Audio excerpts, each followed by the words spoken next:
I'm going to be honest with you. I lied to Dr. Monroe. I told him we were here to interview him about water safety. I just wanted to hang out with him because he's such a good guy, a smart. Okay, I'm just kidding. We're just having fun. Seriously, though, you can't have fun around the water if you're not doing it safe. And I know that you have had many years of experience dealing with kids, and sometimes it's sad. But I wanted to ask you first, what are the numbers when we're talking about drowning? Yeah, so at least a couple of dozen people drown in the state of Utah every year. For every death, there's at least 4 or 5 children or 4 or 5 people that end up in the emergency room. Half of those have to stay in the hospital overnight. And when I meet with families to discuss the circumstances around what happened, it's always the same answer. I just lost track of them for a second. For a second. We were packing up, getting ready to go, and the next second, where's Johnny? Where's Billy? They were just there. They were I just saw standing them. right They were there. Yeah. And the next thing they know, look in the pool, and they don't know how long they were down. Yeah. And it seems like a second, but after about 10 seconds, they can go under. 10 seconds of loss of vision. Yeah. Enough time to go grab a towel if you're at your home. And then about 2 minutes, they can be unconscious under the water. And after about 7 minutes, they can have permanent brain damage.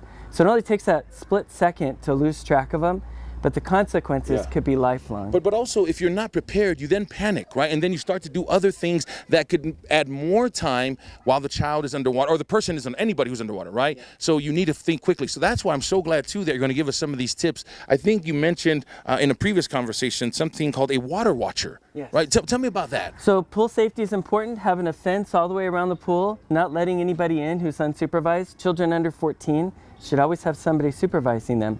I like to designate somebody at the pool when I'm in a group of people called the water watcher. Somebody who's designated for a period of time to just watch the water. Yeah. They're not on their phone, they're not doing anything else, they're not having a conversation. Maybe they have a drink in their hand, and then you change that person out the whole time. Switch it out so they can mingle and enjoy. I would get bored. I know it's an important job, but let's be honest. We're human. We're going to watch for 30 seconds, and then you get distracted. So keep it fresh. That's right.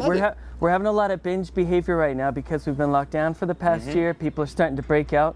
But guess what? When you've been locked down and you're finally getting out, you're binging. Yeah. And you're binging at the pool. And that means that everybody wants to enjoy time. It also means that children could get lost in the mix and end up at the bottom of the pool. We're wrapping up. We're running out of time here, but I want to make sure people know where to go for this help. We can get a lot of tips on your website, but people, if they want to walk in and get help from your office, give us all that stuff. So I'm at MountainStar Children's Services. We have 3 offices across the Watch House front.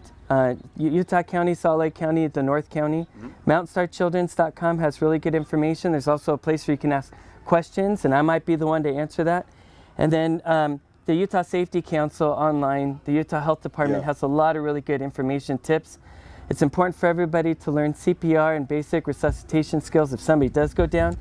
And then the hospitals are there ready for this kind of thing if it unfortunately happens. We'll put a link on the website, fox13now.com. Don't forget to click on the place. Bye, guys.